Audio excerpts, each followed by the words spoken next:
Pessoal dos Terceirões, beleza? Vou falar um pouquinho sobre peronismo, ok? Um pouquinho da história dessa mulher, do seu marido, Juan Domingo Perón, e da Eva Perón, ou Eva Duarte. Nós vamos falar um pouquinho de populismo, só que populismo à Argentina, beleza? Então, a aula de hoje, a gente vai falar de populismo na Argentina, o que foi esse populismo que é chamado de peronismo, ok? Só para a gente ver aí um pouquinho do peronismo, ele começa no começo do século XX, a Argentina era o país que mais produzia os valores europeus, ou reproduzia esses valores. Por quê?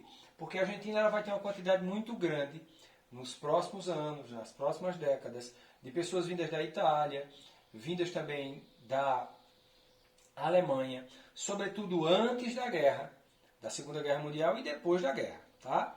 Então, só para você entender isso aí. Outra coisa é que vai haver uma série de diplomatas, uma simpatia muito grande da diplomacia argentina, dos militares argentinos da década de 40, com os países do eixo, os fascistas da Itália e os nazistas alemães. Tanto é que centenas, alguns dizem que até milhares de nazistas, fugindo do Tribunal de Haia, das consequências dos seus crimes lá na Europa, crimes contra a humanidade, pós Segunda Guerra Mundial, acabaram vindo parar aqui na América do Sul. Foi o caso de Josef Mengele, que acabou vindo para o Brasil, o caso de Oskar Schindler, esse sim ajudou muita gente, mas era nazista. Enfim, existiram inúmeros outros que acabaram vindo parar aqui nas terras sul-americanas. A Argentina não foi diferente. Após os 20 anos de repressão da ditadura de Juan Manuel Rosas, o país se transforma num Estado liberal, né? O poder estava concentrado principalmente nas mãos dos senhores das instâncias, os chamados estancieiros, né? Membros de setores comerciais, financeiros, ligados ao comércio ou mercado internacional.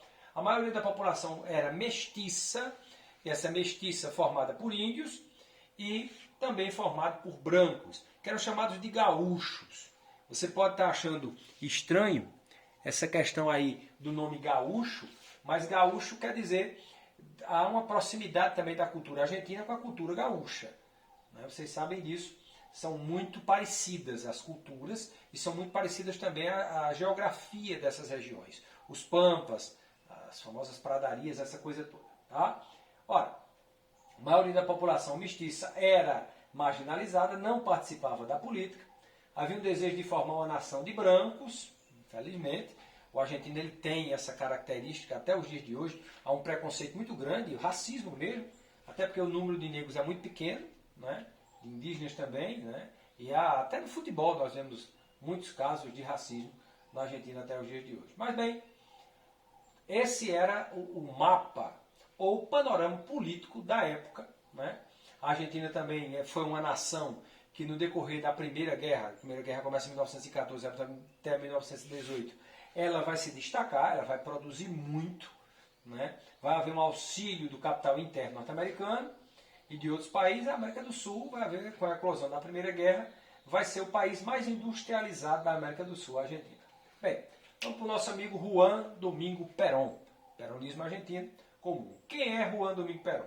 Ele surge pela primeira vez na política argentina por volta de 1937, na chamada Concordância, como secretário do Trabalho e presidência do então eleito Roberto Ortiz, né? Então ele é o secretário de Trabalho, uma espécie de cargo de ministro do Trabalho da Argentina. Lembrando que hoje no Brasil nós não temos mais Ministério do Trabalho, que é surreal. Mas enfim, vamos voltar para a Argentina. Perón realiza medidas que atraíram o operariado, a tutela do Estado, né? Com a criação de novos sindicatos, melhores condições de trabalho, aumento de salários. Então ele aproxima-se, gente, dos sindicatos. É uma coisa muito interessante que Juan Domingo Perón se aproxima dos sindicatos.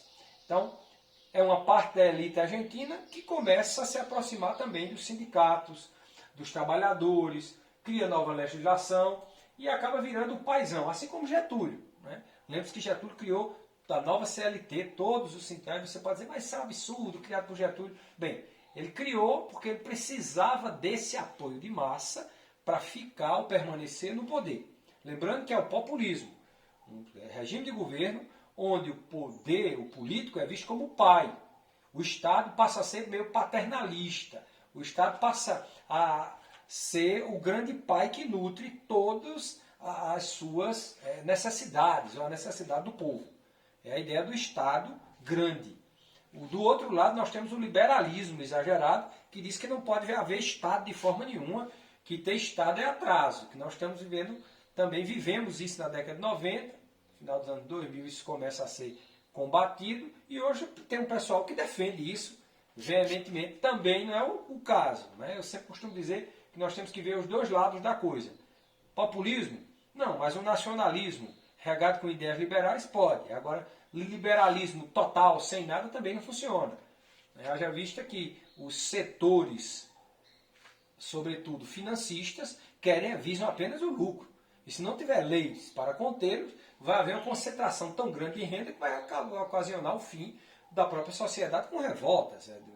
É descabido. Tem que haver leis, tem que ter um Estado. Mas um Estado tão forte que gera essas figuras também não. Né? Esse Estado do Juan Domingo Perón, né, o lado paternalista e também o lado autoritário. Lembrando que esse Estado se torna tão grande que ele não quer ter oposicionistas a seu governo. É um Estado extremamente e há um culto exagerado do líder. Tá? Então, olha só. Peronismo nas eleições de 1946, um ano depois da guerra, Perón eleito, com 52% dos votos, até 1951, o peronismo passa a ser o elemento fundamental da política argentina. O Estado passa a intervir na economia, como eu falei a vocês, nacionalizar ferrovias, comunicação, gás, transporte. Então, tudo vira dentro do Estado. Né? Não há aquela parceria entre o público e o privado. Aqui é só o público, só o Estado é quem manda. Né? Que aí também, é aquilo que eu digo a você, não funciona também, já foi comprovado isso. Vira-se um monstro estatal. Né? O peronismo tem como principais características a política do culto à personalidade. Então, para todo mundo, esse cara é considerado um mito. Né? Veja que os poderes de hoje, os governantes, tanto a direita como a esquerda chama um de pai dos pobres, a direita chama o outro de mito, enfim. Então, tudo é meio populista, sem dúvida nenhuma, como foi o Perón. Então, você tem aqui, o peronismo tem como principais características a política de culto à personalidade, o paternalismo e o autoritarismo. Vejamos que esse sistema de governo não permite oposicionistas.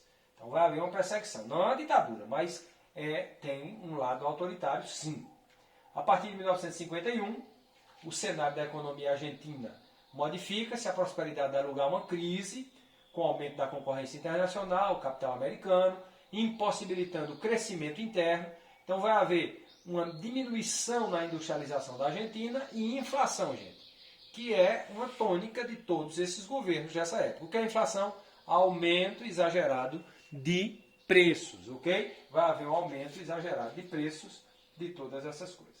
Nesse contexto, o governo perde o apoio da igreja, né? Começa a ter e enfraquece os laços com as Forças Armadas. Lembrando que as Forças Armadas dariam mais na frente um novo golpe. A Argentina é repleta de golpes militares, assim como, infelizmente, o Brasil. Em setembro de 1955, um golpe militar afasta Perón da presidência, o qual passa a viver no exílio. Aí onde cria-se o mito dele e de sua esposa, que eu vou falar daqui a pouco, a Eva Perón, a Eva Duarte, que mais tarde vai ser a Eva Perón, a Isabelita Perón, a Evita Perón. Né? Aqui você tem, em setembro, um golpe de Estado, ele é afastado, o peronismo foi um fenômeno típico do que se chama de populismo americano, na definição do cientista político argentino Torquato Di Tella, ele diz assim: uma aliança de parte da elite, incluindo industriais e militares, nacionalistas e trabalhadores, para enfrentar o outro segmento, que era o segmento mais conservador. Né? Porque dentro do militarismo tem o lado mais liberal e tem o lado mais conservador. Então, enfrentou, mas acabou perdendo. Antes de se casar com Perón, Evita era simples cantora, atriz de rádio e teatro.